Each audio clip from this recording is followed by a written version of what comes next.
Under the blazing sun of the southern skies, nestled between mountains wrapped in mist and valleys pulsing with green, lay the ancient kingdom of Irunla. It was a land whose songs once spoke of abundance, of yam fields that ripened before their time, of rivers that sang sweetly through the night, of trees that bore fruit twice a season, and winds that carried the scent of flowers all year long. The people of Irunla walked barefoot not because they were poor but because they trusted the land. They spoke gently to the soil, to the water, to the birds, as if the entire kingdom were alive, listening, always watching. At the heart of Irunla stood the palace of red stone, sculpted into the hills as though the earth itself had chosen to wear a crown. And within that palace ruled Queen Aira, a sovereign of unmatched poise, grace and wisdom. Her beauty was not just of face and form but of spirit. The elders said her voice could calm a wailing child and silence a crowd on the brink of revolt. Her eyes, deep-set and golden brown, held the patience of trees and the sharpness of steel. With every decision she made, from trade agreements with coastal lands to disputes among fishers on the riverbanks, Queen Aira led with justice and with heart. But beauty, even one so radiant, could not guard against fate's cruel tide. In the 15th year of Aira's reign, Irunla began to change. It started subtly. The sky no longer burned with pinks and violets at sunset. Instead, it turned pale, grayish, tired. The mangoes that usually ripened with juicy laughter came down sour and hardened. Then came the rains, or rather their absence. Season after season passed without a drop. The sacred Lake Alyamur, said to be blessed by the sky spirits, shrank like an old man's memory. What was once a place for rituals and laughter became a cracked mirror of dust. And with the failing rains came whispers.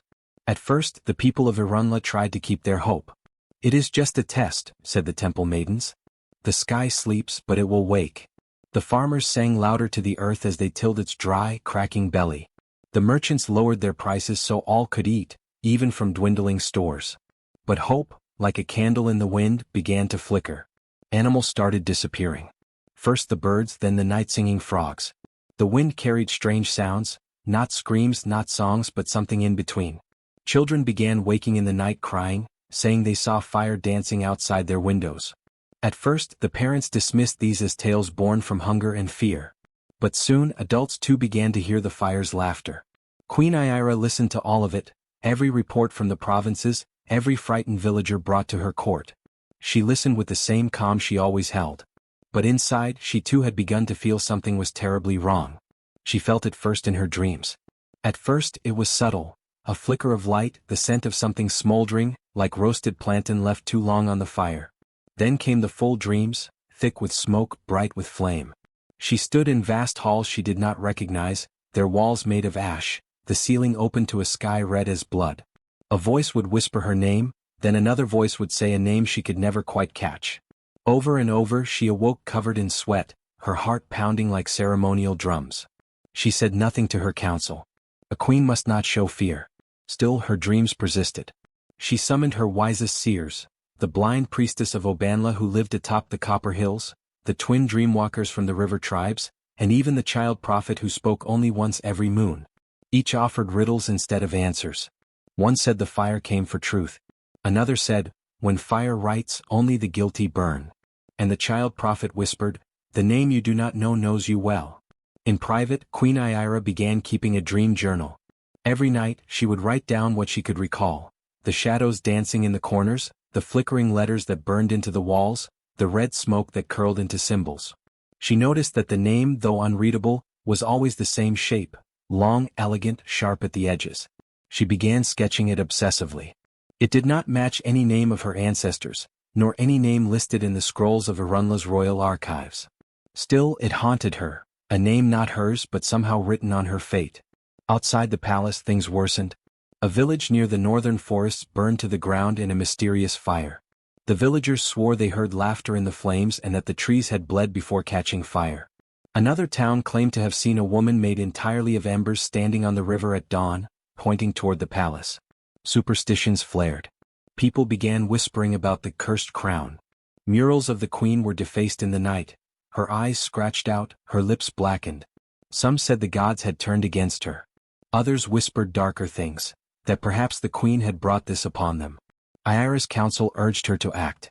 "Blame the rival tribes," one minister said. "Declare a sacrifice," said another. "Let blood cleanse the soil." But Queen Ira refused. "We do not trade fear for peace," she said quietly. "We seek the truth even if it burns." Her words stirred silence. For though her court remained loyal by law, their eyes told another story. They too were afraid. Not of her, but of what might be rising around her. In the silence of her chambers, Queen Ira began lighting candles during the day, not just the night. She wore her hair in simpler braids now, no longer adorned with gold. She spent hours walking the palace gardens, even though they had begun to wither. The once vibrant hibiscus flowers now sagged and fell without blooming. And yet she walked among them, touching the dry leaves, whispering to them as if trying to remember something forgotten. Then one night the dream changed. She was no longer in a burning hall.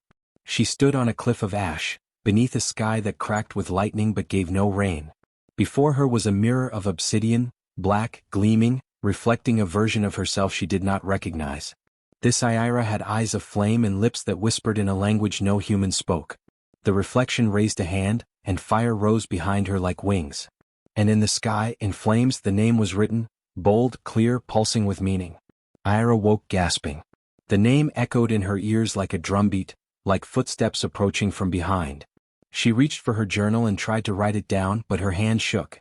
The ink spilled, and the candle beside her flickered violently. The name she wrote did not belong to her. And yet, she felt it had been watching her, waiting for her, long before she was born. The next morning, the queen ordered the preparation of a forgotten ritual, one only spoken of in the oldest of stories. The festival of the eternal flame. A rite not performed for 3 generations. One that required the monarch to walk alone into the sacred fire beneath the eclipse, to ask the gods not for mercy, but for truth. Her ministers protested. Her guards begged. But Ira stood firm. If the flames sought to write a name, she would offer them skin to write upon. And the people of Arunla, desperate and trembling, waited for the eclipse. Not knowing that the name the fire would write would shatter everything they believed about their queen, and about who truly held the crown. The eclipse came only once every 30 years in Arunla, a rare moment when the sun bowed behind the moon and the world turned to shadow, even as the day still breathed.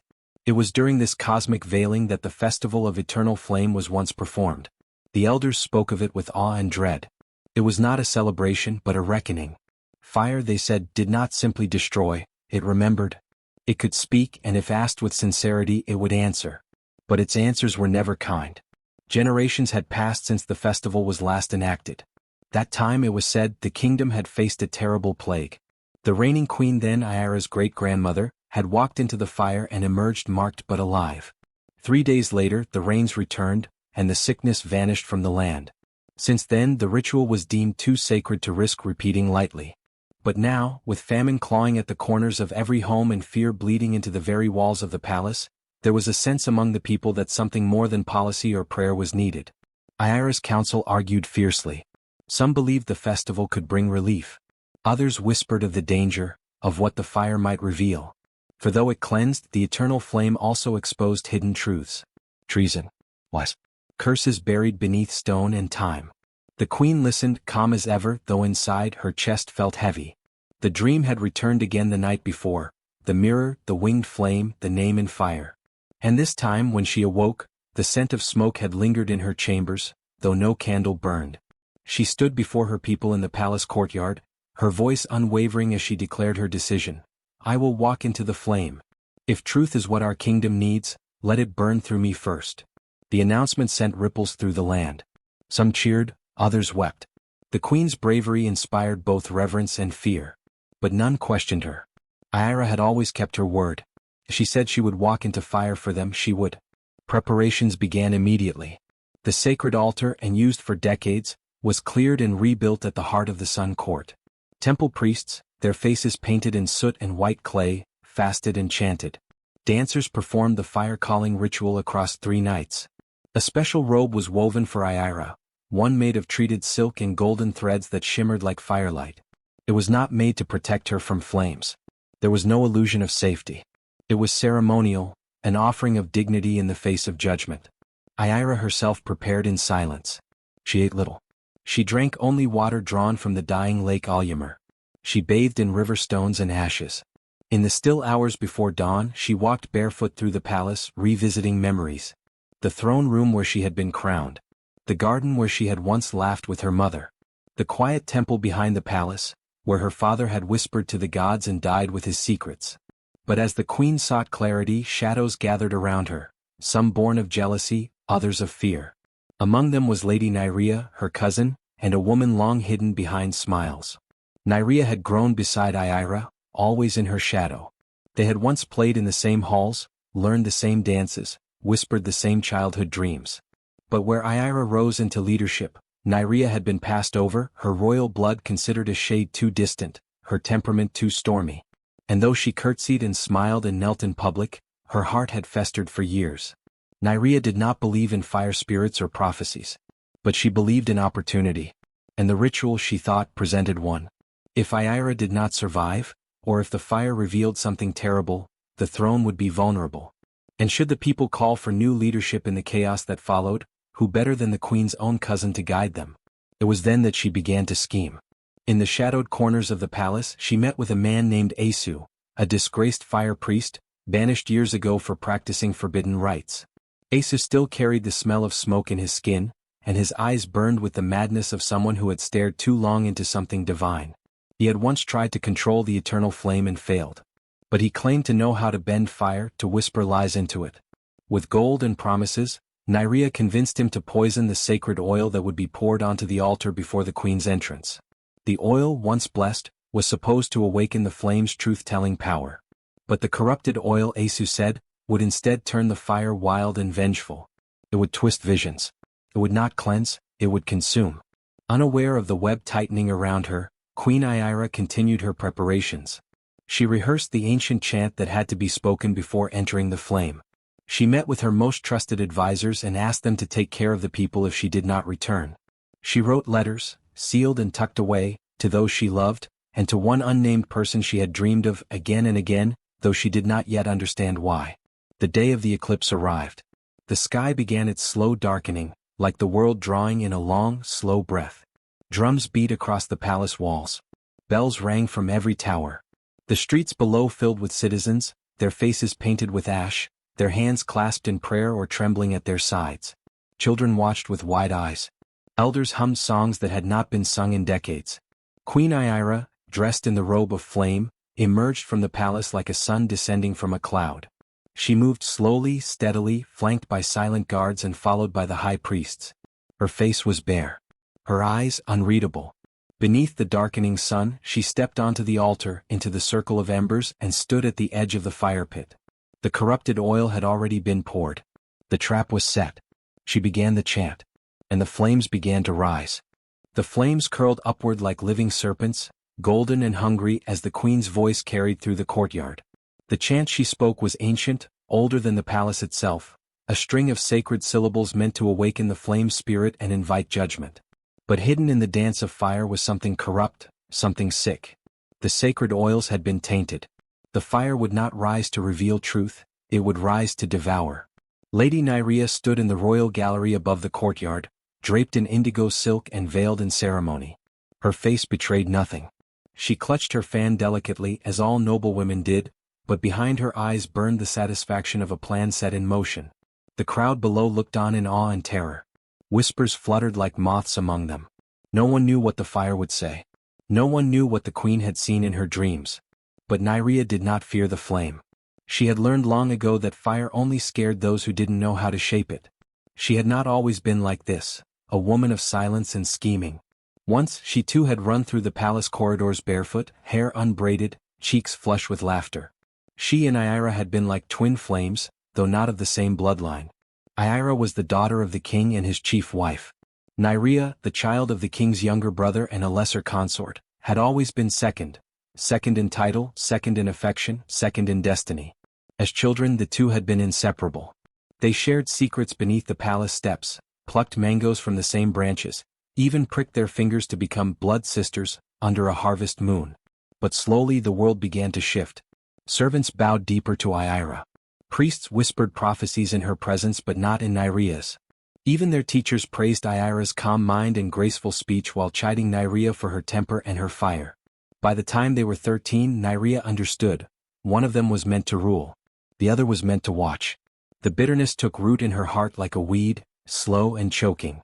She smiled for the court, curtsied at the right times, played her role like a well-rehearsed song. But inside she seethed. She studied the royal bloodlines obsessively, searching for loopholes, secrets, anything that could prove her right to the throne. She began meeting with old scholars, forgotten midwives, and those cast aside by palace politics. Most dismissed her obsession. But one did not. He called himself Asu. She had first found him in the lower provinces, among the ash huts and abandoned temples, muttering to bones and flames. He was gaunt, his skin patterned with old burns, his eyes sunken yet sharp. He was an exiled seer, once one of the palace fire priests, before he was accused of heresy and banished. But Asa did not believe in the gods the way the priests did. He believed fire was its own god, not a tool for truth but a weapon of will. Asu told Naria what she had long suspected, that the royal birth records were incomplete. That Iyara's mother may have come from a rival clan, breaking the purity of the ancestral line. That Naria's blood, though distant, was cleaner, stronger, destined. He spoke of fire's ability to judge, yes, but also to lie if twisted correctly. Fire, he said, is loyal to no one. It only obeys the strongest will. They struck a pact. Naria would bring him back to the palace in secret. In return, Asa would help her rewrite fate. He taught her rituals banned by the crown, songs the high priest had erased from memory. He gave her ashes mixed with blood to smear on her skin before every council meeting, so they listen to your voice and forget your soul. Slowly Naria's influence grew. She became Iyara's closest confidant again, the smiling cousin who offered advice and laughter in times of hardship. Iyara never suspected the poison behind the pearls. When word came that Iyara would perform the festival of eternal flame, Asu saw opportunity. He whispered instructions in the dark, which herbs to mix, how to hide the scent, where to place the altered oil so that even the priests would not notice. Let the fire rise, he said. Let it dance and let it scream lies so loud they feel like truth. He promised that when the flames twisted into chaos, Iyara's calm would crumble. The people would see her not as divine but as cursed, touched by madness, touched by guilt. Naria would be there to guide them back into order. Now, as the flame roared higher and the queen stood poised to step into its heat, Naria's heart pounded, not with fear but anticipation. This was her moment. If the fire consumed Iyara or marked her as unclean, the court would turn. The people would beg for a savior. And Naria, ever loyal, ever close, would be ready to answer their cry. But deep inside her, buried beneath layers of ambition, a small flicker of doubt stirred. She remembered Iyara's laughter, the way her voice once called her sister, with no hesitation. She remembered their blood oath, the night they'd both sworn under moonlight never to betray one another. And yet she had. As the chant reached its final note and the queen stepped forward into the flames, Naria looked down, hiding her eyes behind her fan. She did not want to see what the fire would write. Not because she feared it would fail, but because some part of her feared it would not. The moment Queen Iyara stepped fully into the fire, the world seemed to pause. The eclipse reached its peak, bathing the kingdom in a strange, silvery twilight. The flames at the altar, which had been flickering with cautious grace, suddenly roared skyward, unnaturally high and violent. A wave of heat rolled through the courtyard, knocking back the first row of priests and stirring gasps from the crowd. People shielded their eyes, unsure whether they were witnessing a divine miracle or a catastrophe in motion. The queen at the center of the inferno did not scream. At first she stood still, her arms extended in the ceremonial gesture of surrender. The fire coiled around her like a serpent claiming its prize, wrapping her in gold, red and white, flames that flickered unnaturally as if aware. The sacred chant she had completed moments before still echoed in the air, but now the words felt like a haunting, a lingering omen. Then came the scream. It did not come from Iyara. It came from the fire itself, a sound that was not a sound, more felt in the bones than heard with the ears. A terrible wailing that pierced the hearts of everyone present, causing children to cry and elders to drop to their knees in prayer. The ground trembled. The altar cracked at its base. And from the core of the fire, a column of smoke shot up into the sky like a pillar, reaching for the veiled sun. The queen's silhouette wavered inside the flame. Then suddenly her figure vanished entirely into the blaze. Gasps turned to screams. Guards rushed forward, only to be pushed back by a force they couldn't see but could feel, hot, angry, ancient. "She's burning alive," someone cried. "No, look," another voice shouted. In the heart of the flames something began to appear, not a body, not a figure, but symbols. Glowing, molten shapes danced above the fire, suspended in the smoke. They were sharp and deliberate, curling at the ends like script from another world. Some swore they saw faces. Others saw eyes, countless golden eyes blinking open in the smoke. But all saw the final symbol. It hovered just above the altar, pulsing with heat and light, as clear as a brand against flesh. The priest who had trained in the ancient fire tongue gasped in unison. One dropped his staff. Another fainted where he stood. The crowd murmured, the panic giving way to dread. Someone spoke the name aloud, trembling. Naria. It echoed like a curse across the courtyard. Naria, still watching from the upper gallery, went rigid. Her fan slipped from her hand, fluttering to the stone floor below. Her heart froze. Had she heard wrong? Had the flames betrayed her? Or had Asu's spell worked too well? She stared at the symbol, and for a heartbeat, it stared back. A silent accusation formed in flame. Below, the fire began to shrink, withdrawing into the altar like a tide retreating. The roar softened into a whisper. The eclipse moved on. The light of the sun returned slowly, casting long shadows across the courtyard. And there, lying on the blackened stone of the altar, was Queen Ira. She was barely conscious. Her robes had been reduced to ash and thread. Her skin, once the hue of polished bronze, now bore the twisted pattern of flame, pink and red, raw and cracked. Her hair, once woven in long, elegant braids, had been singed away. But she was alive. Her chest rose and fell with shallow breath. Her right hand, burned but moving, gripped the edge of the altar. She did not cry out. The high priest rushed to her side. So did the royal guards, the healers, and several members of the court. The crowd watched in stunned silence as Ira was wrapped in sacred cloths and lifted gently from the altar. No one dared speak the name again, not aloud. But it hung in the air like smoke, thick and bitter. Naria did not move. Her mind raced. Had the spell gone wrong? Was the fire supposed to lie, not tell the truth? Or was this Asu's doing, a double betrayal? She didn't know. All she knew was that her name had been written in the sky, not by mouth, not by ink, but by fire itself.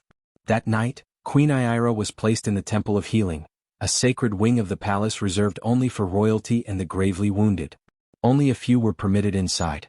Her face, they said, had been marked beyond recognition. Her lips blistered. Her cheekbones charred. Her eyes somehow had survived, though they now glowed faintly in the dark, as if the fire had left a spark behind. But even in her suffering, she spoke one sentence before losing consciousness, a hoarse whisper to her most trusted guard. The fire spoke truth. Word spread like wind through dry grass. The queen had survived. The fire had chosen not to kill her. But it had revealed something. A name. And though no official statement was released, the people already knew what that meant. Naria's name, once associated with poise and elegance, now stirred unease. She retreated from the public eye, citing illness. Asa vanished that same night. His room was found empty, save for a single burned feather and a scroll of prayers scorched in the middle. The priest searched for him. The guards were told to stay alert. But neither he nor his shadow were ever found again. And as for Ira, she remained silent in her chamber of healing. But beneath the bandages and the salves, her soul stirred. The fire had taken much, her beauty, her comfort, her certainty. But it had left her something in return. A name. A warning. A weapon. She would rise again. And when she did, the kingdom would burn with truth. The palace of Irunla had always been a place of measured elegance. Wide stone corridors polished by generations of servants, silk banners fluttering in scented breezes, and guards whose spears gleamed as brightly as their discipline. But in the days that followed the festival of eternal flame, that calm veneer shattered. A heavy, anxious silence replaced the music of routine. Footsteps grew softer, conversations ceased when doors creaked, and even the royal bells were rung only once a day instead of 3 times. Something had broken, not just in stone but in spirit. Queen Ira, the flame-touched sovereign, lay hidden behind layers of gauze and shadow in the Temple of Healing. Few were permitted to see her. Only her personal healer, her chief guard Okan, and one blind priestess, chosen for her silence and her loyalty, attended to the queen. The rest of the palace spun with rumor. Servants whispered in the kitchens that the queen's soul had left her body, and that only a spirit of flame remained behind. Others claimed she no longer slept, only lay awake with eyes glowing like coals, waiting for vengeance. Some even said she had died and the priests were keeping up a ruse while they searched for a replacement. The truth, that Ira was alive but altered, was more unsettling than any lie. And then there was the matter of the name. Naria. It had not been officially acknowledged. No decree had been made. But too many people had seen it. Too many priests had collapsed in shock. Too many whispers repeated the moment that had scorched itself into collective memory, the symbol in the fire, shining with unmistakable clarity, then vanishing as quickly as it came. Every courtier replayed it in their minds, the fire rising unnaturally high, then settling into revelation. Some believed it was an accusation. Others a warning. Was Naria the traitor, or was she the next chosen? Was her name written because she was guilty, or because she was fated? Naria herself remained behind closed doors. Her chambers, once open to music, visitors and perfumed air, were now silent. She had dismissed most of her attendants. When a maid was brave enough to mention the fire's writing in her presence, Naria slapped her with the back of her fan so hard that blood spattered the wall. After that, no one spoke the name to her face. But it lived in the corners of the palace, in whispers, in glances, in the sudden silences when she entered a room. Meanwhile, in the temple chamber, Queen Ira drifted in and out of fevered sleep. Her skin, raw and cracked, was coated in salves made from sacred oils and cooling herbs. The priestess hummed low melodies meant to call balance back to the soul. But even through the pain, even as her flesh stung and her mouth remained too dry for words, Ira saw things. Visions. They began the night after the fire. In her sleep, she would be drawn back into that red-lit place she had dreamed of for months, the vast hall of ash, the walls breathing with smoke. Only now the mirror was shattered. And the reflection that had once mimicked her movements now moved freely, separate, almost alive. Sometimes it would whisper to her in a tongue she could not name but understood all the same. It would walk through flames unharmed, holding scrolls of names. Names of people she knew, names of ancestors, names of enemies. One name always glowed the brightest. Naria. Sometimes she saw Asu. Not clearly, never in full. Just the silhouette of a man with smoke where his face should be, standing at the edge of a burning river, tossing bones into the water. Each time he did, the water hissed, then stilled into a surface of glass, showing her scenes, her cousin's hands passing something in secret, a drop of black oil sliding into a ceremonial jar, a prayer spoken backward under a blood moon. When she awoke, her body ached with more than just pain. It ached with knowing. But these visions were not madness. They were truth, dressed in fire's clothing. Ira understood this now. The flame had not simply spared her. It had marked her, chosen her as its vessel. It had carved something ancient into her bones, something that pulsed when she neared deception and burned when lies passed through the air. She began writing. Her fingers, though stiff and wrapped, still moved with purpose. On parchment after parchment, she sketched the symbols she saw in sleep. She wrote names. She diagrammed her dreams, mapping fire the way a cartographer maps rivers. Her attendants thought it fevered scribbling. But Okan, her loyal guard, recognized a pattern. The queen was gathering something. Not just strength but clarity, memory, vision. One night, as the moon hung low and pale, Ira turned to the blind priestess and spoke for the first time since the ritual. "The fire showed me betrayal," she whispered, her voice dry as sand. "And the ashes whisper truths the court dares not hear." The priestess said nothing.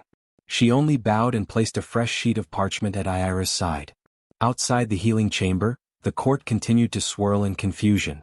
Ministers argued over whether to inform foreign kingdoms of the queen's condition. Nobles began aligning themselves in factions, some quietly supporting Naria as a potential successor, others remaining loyal to Ira despite her silence and seclusion. The people, hungry for certainty, lit small fires in their homes and prayed aloud, hoping the flame would speak to them too. But the flame was no longer listening to them. It had found its voice. And it spoke only to Ira. In fire. In silence. And in ash. The day Queen Ira returned to the court, the palace fell into a hush more piercing than any scream. Draped in deep obsidian veils that flowed like smoke, she walked through the great hall with a silence that thundered in every heart. Where once her face brought comfort, awe, and admiration, now it was a mystery hidden behind layers of dark silk, a ghost of the queen they once knew. She said nothing. She didn't need to. The weight of her presence filled every corner of the chamber. And yet, among the nobles and the advisors, a new question rose, whispering with more venom than compassion. Can a queen without a face still rule? The whispers were not always hushed. Some advisors dared voice their thoughts in private meetings. They cloaked their concerns in words of care, worried for her health, her image, the people's morale. But behind their polished tones was a single thread. The throne needed a whole face, not a burned shadow. Rumors slithered through the corridors like snakes. Some said she was cursed. Others claimed the fire had taken more than her beauty, that it had unhinged her mind, that she sat awake at night speaking to smoke, that she laughed without sound, that her shadow flickered when she moved. But Ira did not retreat. She had faced fire and survived. She had looked into the heart of betrayal and lived. And now she ruled not with a smile or softness, but with silence and resolve. Still, she knew the enemy had not been vanquished. Her face may have been burned, but the treachery still lingered in the palace like ash in a wound. Her first decree upon return was not for restoration or comfort, it was for truth. She summoned the council and stood before them, still veiled. When she spoke, her voice was low, scarred but strong, echoing with something deeper than command, a quiet fury wrapped in regal calm. "There was a traitor among us," she said. "The fire marked a name. I intend to find the rest of the story it tried to write." The council shifted uncomfortably. Some avoided her gaze. Others stared, mesmerized by the strange tone in her voice, as if the fire had not burned her voice box but reforged it. Ira continued, ignoring their unease. "From this day forward, no whisper shall go unlistened to. No locked door will remain unopened. The palace has secrets. I intend to burn them out." And then she did something unexpected. She chose a new shadow. Okan was a palace guard no one paid much attention to. He had served loyally for years, never overstepping, never speaking more than needed. He was young but not naive, quiet but not dull. He had eyes that missed nothing and a presence that did not crave attention. Ira had watched him during her recovery. Watched how he lingered near chambers not assigned to him. Watched how he examined corners others ignored. And perhaps most importantly, how he bowed not to her crown but to her silence. She called him to her private chambers one night, veiled and lit only by the soft flicker of fire. He entered without hesitation, though his eyes held surprise. She gestured for him to sit. Then she asked him the only question that mattered, "Do you believe what the flames showed?" He hesitated, not from fear but from thought. "I believe fire doesn't lie," he finally said. "But men often mishear its truth." That was enough. She named him her shadow the next morning. Not her protector, not her advisor, her shadow. Wherever she went he would walk behind.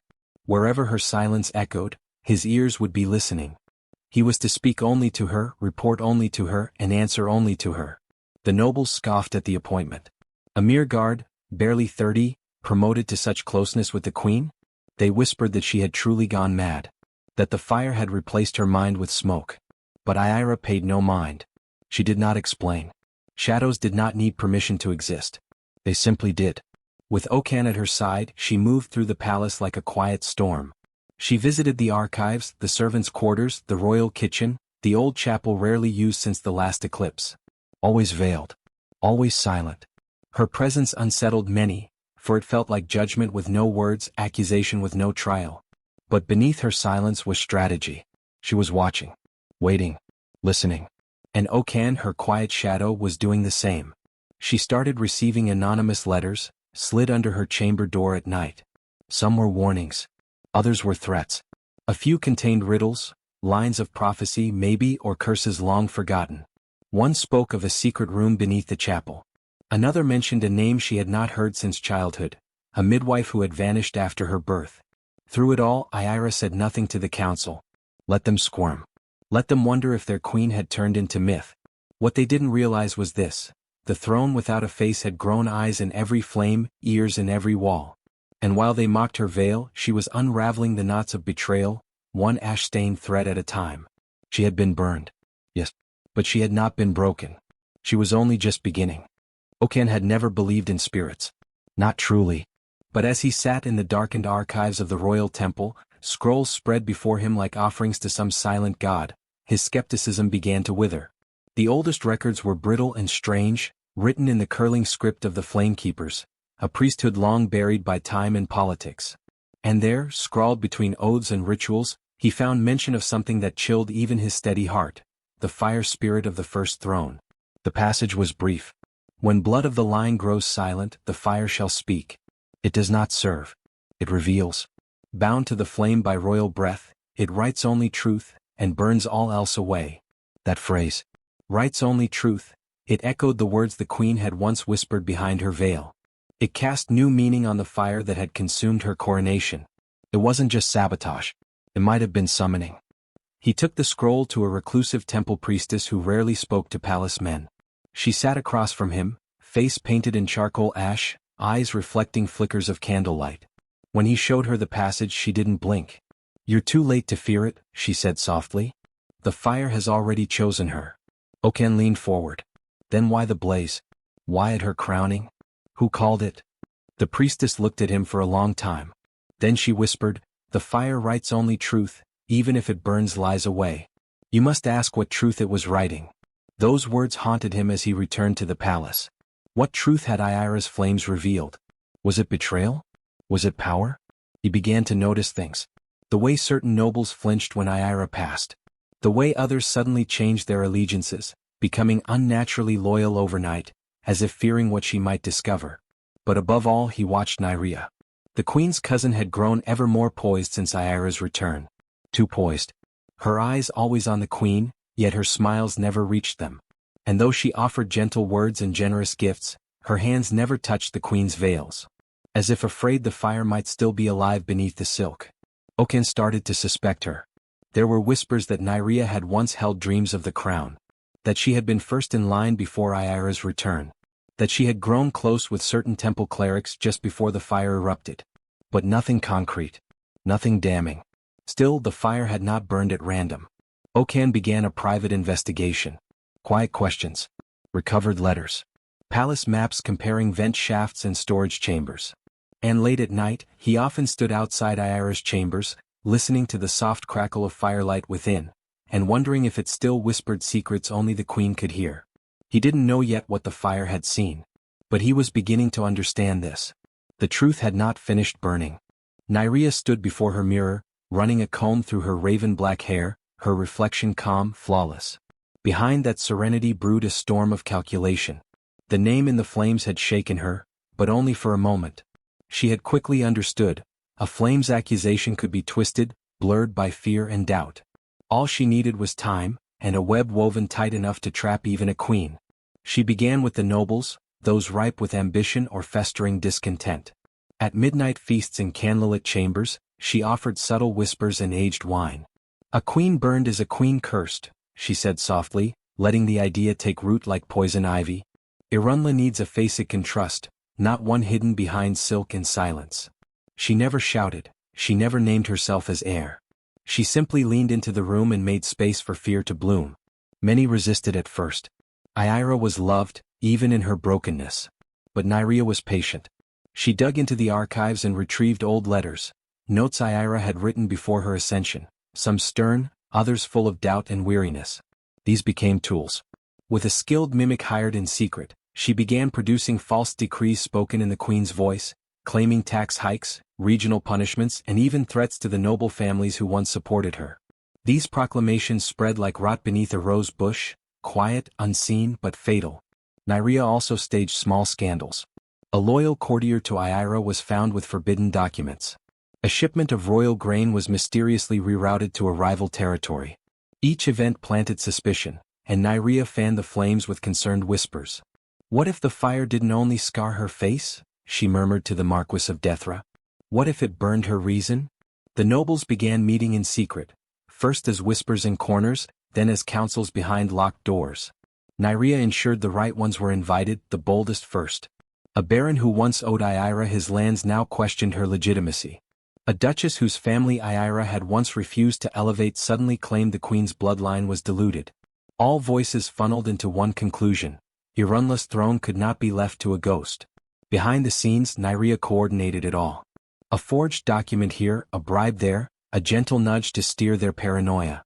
She knew when to push and when to let silence do the work. And always she maintained her public mask, loyal cousin, doting supporter, a woman pained by her queen's suffering. Even Ayara's allies were confused. The queen, still silent behind her veil, gave no denials. She issued no proclamations. She merely watched. And that unnerved them more than rage ever could. What was she planning? Had the fire cracked her mind? Could she be trusted to rule? Naria's web tightened when she planted her greatest lie yet. She commissioned a letter, sealed in Ayara's royal signet, dated the day of the festival. In it, the queen appeared to claim she had summoned the flames herself, to cleanse the court of hidden corruption no matter the cost. It was damning. Mad even. A queen who burns herself for righteousness, Naria said with a bitter laugh, reading the false letter before her carefully chosen witnesses. Is this leadership or lunacy? Some nobles were shaken. Others nodded grimly. It is time, they said. We must act before the realm is lost. Thus the secret council was born. It was called the Circle of Preservation. 7 lords and ladies, each with power over the outer provinces, sworn to restore stability to Arunla. They drafted a decree. Queen Aira was to be declared unfit for rule, her title suspended pending an investigation of her mental and spiritual condition.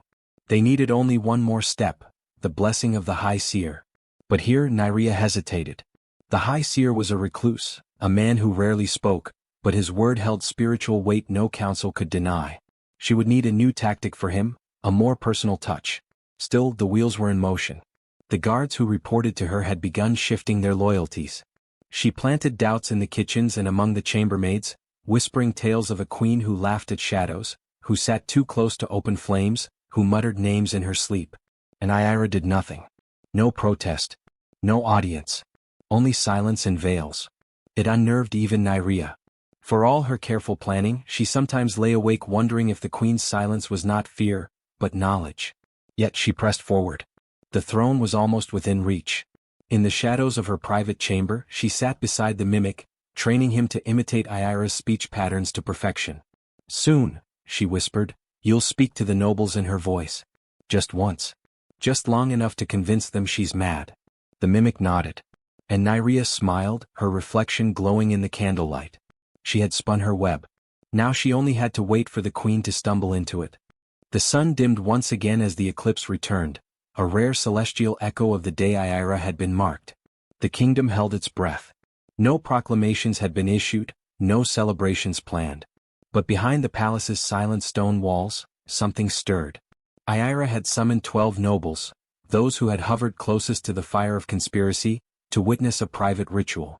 No crowds. No fanfare. Just silence, smoke and the queen. They entered the sacred chamber one by one, their footsteps echoing against the cold floor. Aira stood at the center, draped in her black veil, her presence still and haunting. Though no words passed her lips, the message was clear. Watch. The chamber had been arranged precisely like the day of the original fire. Same circle of ash, same ancestral markings, same obsidian bowl filled with sacred oil. Yet something felt different. The air was tighter, heavier, as if the eclipse itself had descended into the room. A single flame was lit, then dropped into the center. At first nothing happened. Then the fire surged, but not with the fury of the past. It rose slowly, deliberately, almost intentionally. Smoke coiled upwards, not in wild chaos but with eerie grace, and then the flames began to form. This time there was no confusion, no ambiguity. The shape emerged with terrible clarity, a face, delicate yet sharp. A familiar smile that twisted into something cruel. And the eyes, unmistakable, proud, watchful and calculating. Naria's face, burning in the center of the flame. A gasp cut the silence. One of the nobles staggered back, trembling. It was Lord Enthen, whose family had served the throne for generations. His knees hit the stone floor as he buried his face in his hands. I didn't know she'd take it that far, he whispered. It was her. All of it. The letters, the voices, the circle. The others stood frozen, horrified. Aira did not move. She did not speak. But she didn't need to. The fire said everything. Lord Enthen wept openly now. She said it was for Arunla. She said you were broken, that the crown needed protecting. I signed the decree. I thought I was saving the realm. The flames slowly died down, the image of Naria fading with them. The room fell into heavy silence once more. Aira turned and walked out, her veil trailing behind her like smoke. No words. No accusations. Only truth now laid bare for all to see. And for the first time since the fire, fear shifted, not away from Aira, but toward the one who had hidden in her shadow.